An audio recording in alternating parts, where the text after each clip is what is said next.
Você já parou para reparar quantas vezes ou quantas pessoas que você conhece, elas sentem que precisam fazer algo, mas não conseguem fazer? Indo mais além, quantas pessoas você conhece que você sabe que ela tem que fazer alguma coisa, mas ela não faz? Essas respostas, elas são muito importantes. Até mesmo porque todas as pessoas na vida buscam ter um resultado diferente do que elas já têm. Durante esse programa eu vou dividir com você alguns áudios para que eles possam ajudá-lo a adquirir maior habilidade de como conduzir a sua vida.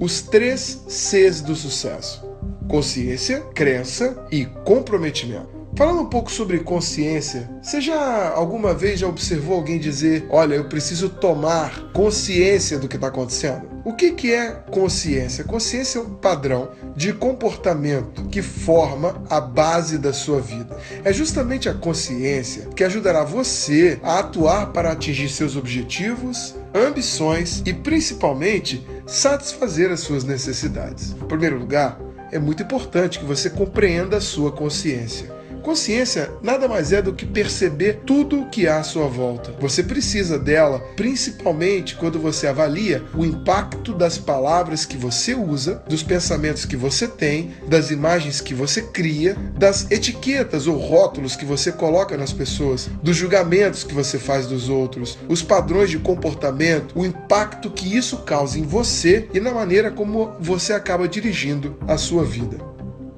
Somente quando você desenvolve consciência, você pode realmente impedir que a sua maneira de pensar ou seus pensamentos negativos ou emoções negativas dificultem seu progresso para atingir os grandes objetivos da sua vida. Em primeiro lugar, a gente precisa planejar o êxito, sabe? Planejar êxito, o quanto que isso tem a ver com consciência? Bem, uma vez que eu estabeleço um objetivo, ele está ligado ao sucesso que eu quero atingir. E esse objetivo, ele está intimamente ligado a um planejamento. Eu sei que às vezes a gente faz coisas e elas dão certo, e a gente adquire até uma inconsciência competente. A gente nem sabia que a gente conseguia, então a gente consegue e não sabe mais repetir aquele caso, simplesmente porque faltou um planejamento inicial.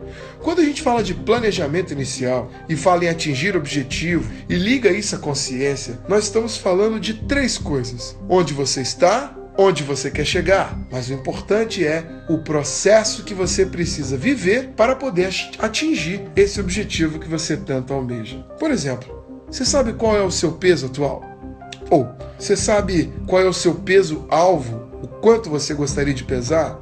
Você sabe especificamente quando você quer alcançá-lo? Então, se você olhar, nós estamos falando de 3 aspectos. Qual o seu peso atual? Esse é seu ponto de partida. O peso-alvo é justamente onde você quer chegar, o seu ponto de chegada. E quando você vai alcançá-lo, é a rota para o seu sucesso.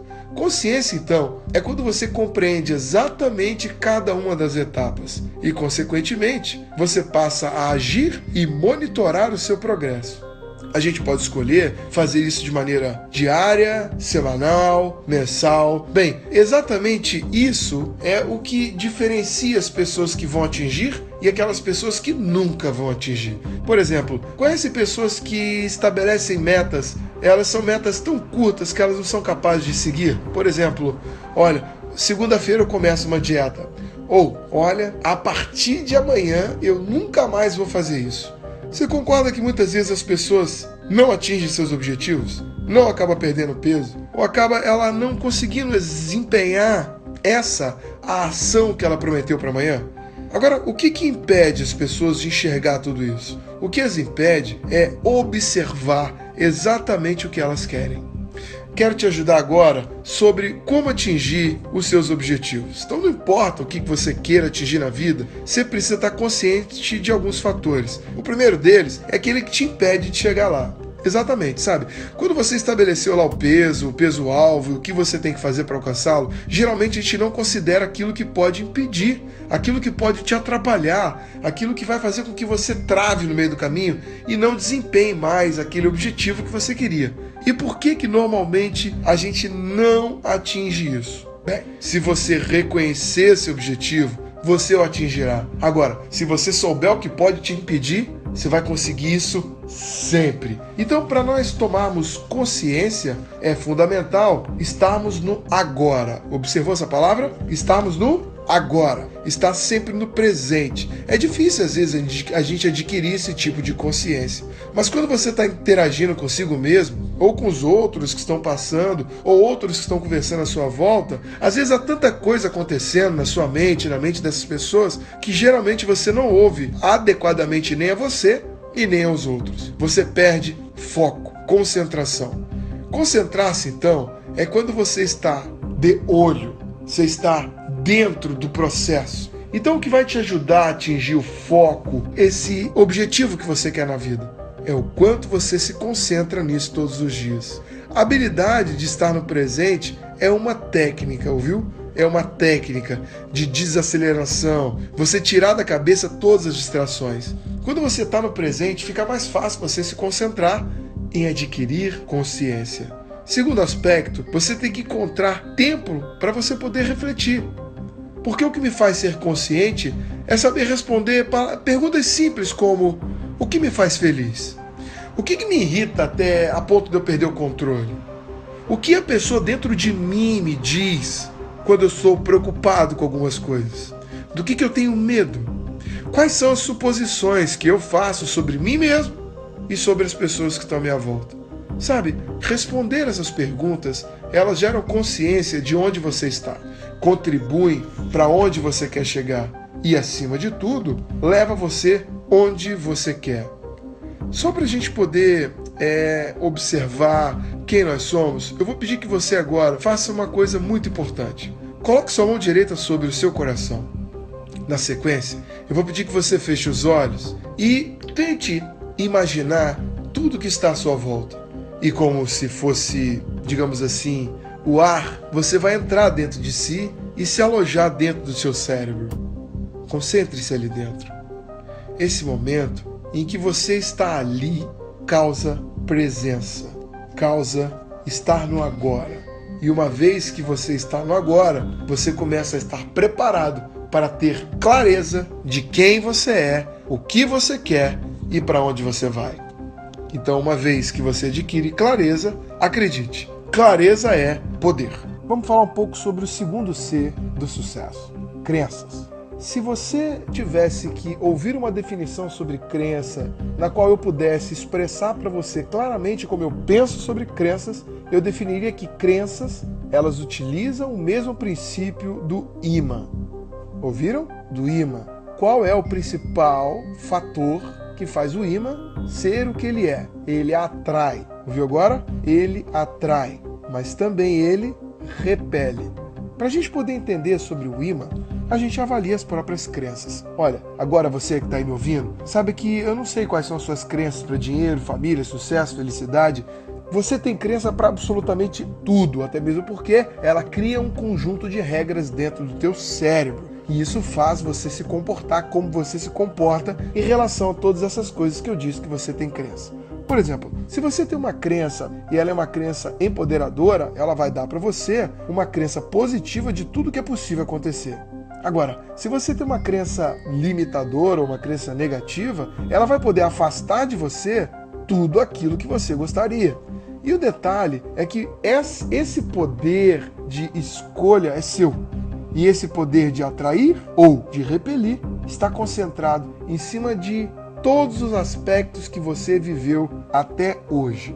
Então, meu primeiro conselho aqui agora, nesse audiobook, você pode perguntar: tá bom, Saulo, mas o que eu posso fazer então para poder compreender isso? Primeiro aspecto, examine minuciosamente as suas crenças.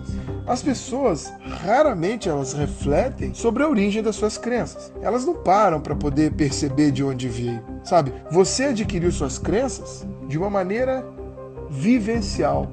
Você adquiriu suas crenças de acordo com o ambiente que você viveu, com as pessoas que você conviveu. Então você traz isso com você por muitos e muitos anos. A sua crença, ela é estabelecida sobre aquilo que você acredita de você próprio, aquilo que você vê no mundo e, consequentemente, todas as coisas que estão à sua volta. Obviamente, tudo que você viu sentiu, criaram experiências em você necessárias para você poder descobrir o que te influencia. Agora, independente de como elas se originaram, as crenças acabam orientando tudo que você faz. É quase que absoluto que tudo aquilo que você quer da vida será condicionado pelas crenças que você adquiriu. Então, quão rápido você começa a descobrir quais são as suas crenças, isso te dá mais compreensão do que você é capaz e do que você precisa realmente mudar para atingir seus grandes objetivos na vida. O primeiro aspecto que envolve a crença é que nós nunca paramos de aprender. E se nós nunca paramos de aprender, esse será um grande momento, ou essa será uma grande oportunidade para você poder aprender um pouco mais sobre você, das crenças que você tem e o quanto isso está impactando nos resultados que hoje você conquista. O primeiro aspecto que nós fazemos é agarrar-se às nossas crenças. Sabe por que a gente faz isso? Porque essas crenças, elas criaram na nossa mente coisas chamadas filtros. E o que são esses filtros? Olha, vocês já lembraram quando você vai coar café, por exemplo? O que você faz quando você vai coar o café? Você tem lá um coador e quando você joga a água e ali tem o pó fica retido nesse filtro, porque ele retém toda e qualquer coisa que poderia passar por ali. Esse filtro é constituído de muitas coisas e normalmente elas te limitam. E elas eliminam o que em você? O seu poder de poder decidir de uma maneira assertiva. E esses filtros, eles acabam criando em você alguns aspectos limitadores. Por exemplo, tudo que nós filtramos, fazemos isso baseado em 3 métodos. Você tendo ou não consciência disso, esse é o modo que seu cérebro opera. Quais são esses 3 métodos? Primeiro, eliminação. Segundo, distorção. E terceiro, generalização. O que significa a eliminação? Quando alguém que, em geral, é visto sob uma luz positiva, ele faz algo ou diz algo que você considera negativo. Então é provável que você comece a eliminar esse acontecimento, esse evento, da sua memória, justamente por não estar de acordo com a sua opinião, ou seja, a sua crença ou a crença que você tem em relação àquela pessoa. Você pode até mesmo nem examinar o aspecto negativo, sabe por quê? Porque automaticamente você já eliminou esse evento. É como se isso que aconteceu em relação à pessoa que você gosta nunca tivesse ocorrido. Então nós eliminamos as coisas baseadas em interesses. E o seu interesse, acima de tudo, está ligado ao fato de você gostar, querer ou se aproximar ou não de uma pessoa ou de algo que esteja acontecendo. Segundo aspecto é a distorção, o segundo método que você usa para poder filtrar. Essa distorção ela ocorre quando você começa a mudar ou, na verdade, realinhar as informações que elas não se encaixam às vezes na sua visão ou no seu paradigma ou em relação a uma pessoa ou uma situação. Você começa, na verdade, a distorcer para quê? Justamente para poder aceitar pedaços da história, mas, consequentemente, mudar outros pedaços da história para combinar isso com a sua própria opinião. Ou seja, você combina, muda o que você quer mudar e, consequentemente, aceita a pessoa ou o evento, mas você distorceu a realidade. O terceiro filtro que você tem é o que a gente chama de generalização. Essa é a maneira de você descontar ou invalidar as informações que elas não se encaixam. Por exemplo, quando uma pessoa que em geral é positiva, que você gosta, e faz algo negativo, você ainda pode manter a sua crença de que ela é positiva, rejeitando aquela ação. Com uma desculpa, até mesmo dizendo, não, todo mundo faz isso, todo mundo já passou por isso. Então você usa uma maneira, você acaba utilizando uma maneira usual para você poder justificar um comportamento ou uma atitude. Então você filtra as coisas por eliminação, tiro aquilo que não presta, continuo com aquilo que é bom. Por distorção, mudo parte da história para ela ficar aceitável. E generalização é quando você diz que aquilo que está acontecendo acontece com todo mundo para você continuar com a mesma crença que você sempre teve em relação a alguém ou alguma coisa. Quando você ouve isso, naturalmente você pode pensar, puxa, eu quero mudar tudo isso em mim. Então, para você poder mudar suas crenças, a primeira coisa que você tem que colocar na cabeça é deixe de estar certo o tempo todo. É engraçado, mas você já viu alguém alguma vez trabalhar para provar que ela estava errada? Não. Então nós às vezes nos agarramos às crenças que limitam porque nós queremos estar certo o tempo todo. Se você deixar esse conceito de lado, existe até um ditado que a minha esposa gosta muito de falar que é assim, olha, na vida ou você tem razão ou você é feliz. As duas coisas dificilmente elas acontecem. Por quê? Porque quando você quer ter razão, você está o tempo todo tentando vencer alguém para acreditar numa crença ou ter a mesma crença que você tem em relação a alguma coisa. Então, quando você se agarra a uma história e às vezes filtra por um daqueles 3 elementos ou 3 métodos que eu já te expliquei, você começa a acreditar que tudo aquilo é verdadeiro. E aí vai ser pouco provável que você se questione, ou vai ser pouco provável que você aceite alguém que desafie aquilo que você questiona, ou alguém que também acaba te questionando, justamente porque ela pensa diferente. E aí você começa a perder um ponto fundamental para criar sinergia. Existe uma pessoa que eu tive a oportunidade de participar de um curso dele, que é Steve Covey. Steve Covey falava uma coisa muito interessante. Ele diz que se 2 pessoas têm a mesma opinião, uma delas é desnecessária. Isso realmente é verdade, né? Sabe por quê? Porque você acaba encontrando somente coisas comuns para poder provar que você está certo ou aproveitar pequenos pedaços do que essa outra pessoa também acredita para continuar estando certo. Então a primeira coisa que você tem que evitar querer estar o tempo todo querendo provar que você está certo. Agora, um grande obstáculo para fazer você mudar de crença é quando você quer se agarrar a uma ideia de que você está certo e você defende apenas o seu ponto de vista. E quando você faz isso o tempo inteiro, você começa a perder a oportunidade de ver as coisas por outro ângulo. A gente chama isso de evitar de ser um achatador da terra. Que isso, Saulo? Achatador da terra? Gente, olha, vocês sabiam que teve um tempo em que todo mundo acreditava que a terra era plana? Pessoas morreram porque elas disseram que a Terra não era plana. E as outras pessoas disseram, não, ela é plana. Você que acredita que não é plana, você está errado. Até que um belo dia, dados novos e muitas vezes incontroversos, eles tornaram disponíveis até mesmo a crença sendo confrontada de que a Terra não era chata, ela não era plana. E sabe o que é loucura? Esses dados hoje são os dados que estão na sua crença e na minha. Sabe por quê? Porque nós fomos ou tivemos a crença mudada, porque adquirimos a crença de que a Terra é redonda, porque existem dados suficientes para provar para cada um de nós esse fato. Então, olha, primeiro aspecto, deixa de ser um achatador da Terra. Você tem uma opinião, você começa a adquirir uma opinião popular e você muitas vezes nem se questiona para poder avaliar se aquilo realmente é bom para você, se aquilo pode mudar a sua vida, se aquilo pode te ajudar a atingir seu objetivo. Então a primeira coisa é questione você, questione as coisas. Saulo, por que eu não faço isso? Porque entra um fator. Sabe qual é o fator? Medo de fracassar. Olha, o medo de fracassar é muito comum no mundo que nós vivemos. Porque o mundo onde o Facebook só mostra pessoas sorrindo, onde a maioria dos vídeos só mostra pessoas de sucesso, onde o tempo inteiro os bens de consumo são colocados à sua vista, dizendo que se você tiver poder ou tiver dinheiro, você pode. A gente acaba tendo medo de fracassar. Porque, afinal de contas, com tanta informação disponível, com tantas coisas disponíveis, como eu seria capaz de fracassar? Então, a primeira coisa que você precisa levar em consideração é que mesmo que você tenha medo de fracassar, você precisa lembrar que o medo só existe em 2 lugares, no passado ou no futuro. O medo não existe no presente, porque se ele estiver acontecendo agora, não é mais medo, virou fato. Então, as pessoas têm medo de alguma coisa que já aconteceu na vida delas, ou tem medo de que alguma coisa possa vir a acontecer novamente. Ou um fato novo, que nunca ocorreu. Então, por exemplo, eu tenho medo de morrer. Bem, se você tiver medo de morrer, você há de convir comigo que você não morreu ainda. Então você não sabe como vai ser. Então esse medo se instala na tua mente, no teu cérebro, e te consome o tempo inteiro. E o que você não para pra perceber é que cada minuto que você pensa na morte é um minuto que você já passou morto. Então você às vezes tem medo de coisas que podem vir a acontecer. Então elas vão acontecer no futuro. Eu vou pedir para você fazer uma coisa, por favor, faça. Mesmo sendo áudio, eu não consigo te olhar, mas então faça, quer ver? Ó? Levante sua mão direita. Amanhã. Isso é possível?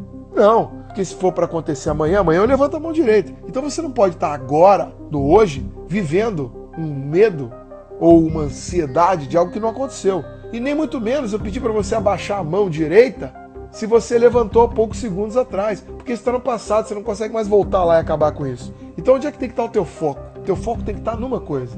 Você tem que estar concentrado num aspecto. Você tem que estar confiante num aspecto, que é a sua crença. Se você acredita que você é capaz, você vai fazer. Sabe por quê? Porque você precisa aprender com o fracasso. Se ele já aconteceu na sua vida, você precisa ver cada fracasso como uma oportunidade de aprender algo diferente. Aprender algo sobre si mesmo. sobre os outros, sobre as circunstâncias, e isso acontece o tempo todo conosco, até mesmo porque o fracasso faz parte da vida. Existe uma frase que diz que o fracasso é apenas uma pausa para o sucesso. Então você precisa mudar as suas crenças que te limitam, e você começa isso quando você começa a desafiar a crença que você tem atual. Mesmo que seja boa, ela pode ser mudada para algo muito melhor. Então é assim, o bom é inimigo do ótimo, o ótimo é inimigo do excelente, o excelente é inimigo do extraordinário. Então você pode ser extraordinário, você pode fazer sempre coisas melhores, desde que você acredite que você pode dar sempre passos maiores. Então primeiro, dê a si mesmo força e confiança. Força e confiança. Isso vai estabelecer em você um novo padrão ou um novo paradigma para poder enxergar as coisas de uma maneira diferente. E lembre-se, ou você está crescendo ou você está morrendo. Não tem como você ficar mais ou menos. Então o que eu aconselho você é: tenha crença, foco, força. O terceiro C do sucesso é o comprometimento. Por que o comprometimento é tão importante? Olha, eu não sei exatamente o que você quer da vida, como a gente falou lá no início, na parte 1, qual é a sua consciência, a consciência que você precisa adquirir, de onde você está, onde você quer chegar e o caminho que você tem que enfrentar no meio. Bem, então eu não sei exatamente o que você quer, mas uma coisa eu posso te garantir: não importa o que você queira, você tem que se comprometer em realizar isso. O comprometimento, ele envolve 2 importantes passos. Você precisa adotar uma atitude positiva. E você precisa ter consciência de que nada vai te ensinar tanto quanto fracasso. Eu nunca vi as pessoas tomarem as melhores decisões quando tudo dá certo. Mas eu já vi as pessoas aprenderem das decisões mesmo quando a coisa não dá certo. Então cada um de nós podemos escolher onde é que nós queremos chegar, o que nós queremos da vida. Não importa o que você queira. Agora, se você define claramente aquilo que você quer, se você cria essa consciência, se você tem a crença real, você vai se comprometer. Para poder expressar o comprometimento, eu gosto muito de uma história que eu conto em algumas palestras e alguns cursos, que é a análise que você precisa fazer de ovos com bacon. Você às vezes vai no café da manhã, é muito comum nos Estados Unidos, eles servirem ovos com bacon. Já parou para pensar o que significa ovos com bacon? Pensa bem, ó. Para poder ter aquele café da manhã, a galinha, ela está compromissada com aquele processo. Porque a galinha, o que ela faz? Ela bota o ovo. Agora, para ter o bacon, você tem noção do que acontece com o porco? Ele entra com a vida. Então, isso é comprometimento. Existem pessoas que não chegam onde elas querem na vida, elas adquirem consciência, elas trabalham as suas crenças, mas não conseguem fazer as coisas darem certo, sabe por quê? Elas são compromissadas, elas participam, elas não são o processo, elas estão no processo. E a participação é muito pouco para você chegar onde você quer. Você tem que estar altamente comprometido, você tem que se doar, você tem que fazer a sua parte, você tem que fazer o que tem que ser feito na hora que precisa ser feito. Você precisa adquirir a grande consciência de que se você não fizer, ninguém vai fazer no teu lugar. Isso faz parte, então, do sucesso, o comprometimento. O comprometimento é quando você vê numa equipe pessoas que vão fazer as coisas acontecerem. Numa equipe, pessoas que são muito mais engajadas que as outras. Numa família, quem realmente quer o amor e o bem-estar da família. Esses são os comprometidos. Eles dão a sua vida em troca do resultado ou do objetivo que eles querem para a própria vida deles. Então, gente, para a gente poder agora finalizar esse processo, eu quero fazer um resumo, então, desses 3 Cs, mas abordando em cada um deles passos. No primeiro C, que é o da consciência, eu chamo isso de a primeira chave do sucesso. Então você tem lá uma das chaves. Tenha consciência de tudo. 4 aspectos, então, 4 passos que você tem que dar dentro dessa chave. Primeiro passo: planeje suas metas e monitore seu progresso no caminho para atingi-las. Segundo passo: tenha consciência de você, dos outros e esteja sempre presente no momento, no agora. Terceiro passo: examine muito bem as etiquetas ou os rótulos que aplicaram a você e evite estas limitações. Não aceite isso. Se um dia disseram, porque você sempre foi assim, falam de síndrome da Gabriela, né? Eu cresci assim, eu nasci de Gabriela. Então as pessoas acham que vão morrer do jeito que as pessoas as rotularam. Não aceite os rótulos. E examine se você tem algum, se isso foi colocado pelo ambiente, pelas pessoas, enfim, examine. Quarto passo, exercite a sua intuição para você ter mais consciência dos outros. Olha, existe um ditado americano que diz, olha, tem pé de pato, anda como pato, tem pena de pato, tem bico de pato, gente, é pato. Então a sua intuição começa a te dizer, aí tem pessoas que falam, ai meu Deus, eu fui enganado no final. Não, porque você não prestou atenção na sua intuição. Isso é importante para você gerar consciência, ouviu? Consciência, fatos e intuição. Isso somado gera consciência, tudo bem? Segunda chave, crie crenças fortalecedoras, empoderadoras, mas sem enganar-se. Quais são os 4 passos da chave da crença? Reconheça as crenças limitadoras que retardam as suas realizações. Segundo passo, questione seu apego a crenças que te limitam, por meio de 3 métodos: eliminação, distorção e generalização. Terceiro passo, supere os obstáculos à mudança das suas crenças. O que isso significa? Eu nunca vou mudar. Eu quero sempre estar certo. Abandona esse tipo de pensamento, isso vai te levar a lugar nenhum. Então, você pode aprender por 2 aspectos, ou pela dor ou pelo prazer. Pela dor, a gente costuma dizer que são pessoas inteligentes. Elas aprendem com os próprios erros. Pelo prazer, a gente chama de pessoas sábias. Elas aprendem com os erros e com os acertos dos outros. Elas simplesmente duplicam, porque elas copiam aspectos que levam elas a algum lugar. E o 4º passo, tire o máximo de proveito de cada uma das crenças, principalmente as crenças que te dão poder para atingir todos os seus objetivos. Terceira chave, adote uma atitude positiva. As 2 próximas chaves, adote uma atitude positiva e nada ensina tanto quanto fracasso, compõem o comprometimento. Olha por quê. Adotar uma atitude positiva envolve 4 passos. Primeiro, comprometa-se consigo mesmo, com determinação, com motivação, com entusiasmo. Acredite em você. Segundo passo, aprenda a reconhecer e preparar-se para as mudanças de qualquer projeto. Isso vai acontecer. Mudança vai acontecer. E aí você fala, ai meu Deus, mudaram. Peraí, você não vive pedindo mudança na vida? Sabe o que acontece? Mudança é assim, ó. Quando é o que você quer, você acha que é presente. Quando é o que os outros ou a vida te impõe, você chama isso de surpresa. Para com isso, as mudanças são necessárias, ok? Se adapte a elas, transforme e crie sinergia. Terceiro passo, pratique técnicas que possam melhorar você continuamente. Aprenda com os feedbacks da vida. Não encare fracasso como a última coisa que podia ter acontecido comigo. E nem encare sucesso como The King of the Black Cockade, achando que você é o rei da cocada preta. Use técnicas para você observar. Tudo é feedback. 2 perguntas importantes. O que eu tenho que aprender com isso? E a segunda, o que eu posso fazer diferente? Deu certo? O que eu posso aprender com isso? O que eu posso fazer diferente? Deu errado? O que eu tenho que aprender com isso? O que eu posso fazer diferente? Então pratique técnicas de melhoramento contínuo. E 4º passo para você adotar uma atitude positiva. Sempre elimine barreiras, que a gente chama de brechas, que te limitam.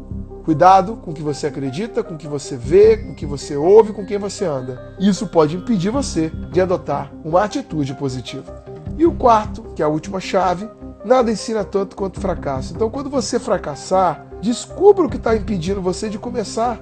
Corte o medo pela raiz. Vá em frente. Você é capaz. Segundo passo, encare estratégias que impedem você de atingir os objetivos. Se você sabe o que te limita, enfrenta o que te limita. Ai, Saulo, eu tenho medo. Gente, tá com medo? Vai com medo mesmo. Encare. Você é capaz. Terceiro passo, se no início você não for bem sucedido, tente aprender a como fazer diferente. Como eu te expliquei, tudo na vida é feedback. O que eu preciso aprender com isso? O que eu posso fazer diferente? Lembra sempre disso. São as 2 perguntas cruciais para o feedback, seja para o sucesso ou para o fracasso. 4º passo, aprenda com o fracasso, porque você só vai ter fracasso porque você está indo em direção ao sucesso. Sabe por quê? Porque não existe possibilidade de você atingir grandes conquistas sem travar grandes lutas. Bem, queridos, obrigado pela sua atenção. Eu aqui espero poder ter te ajudado com os 3 Cs do sucesso dentro desse grande programa que é Descobrindo o Poder que há em você. Eu sou Saulo Coelho, treino pessoas e ajudo qualquer uma delas a atingir os seus grandes sonhos, desde que para isso elas acreditem no seu potencial. Sucesso, até a próxima!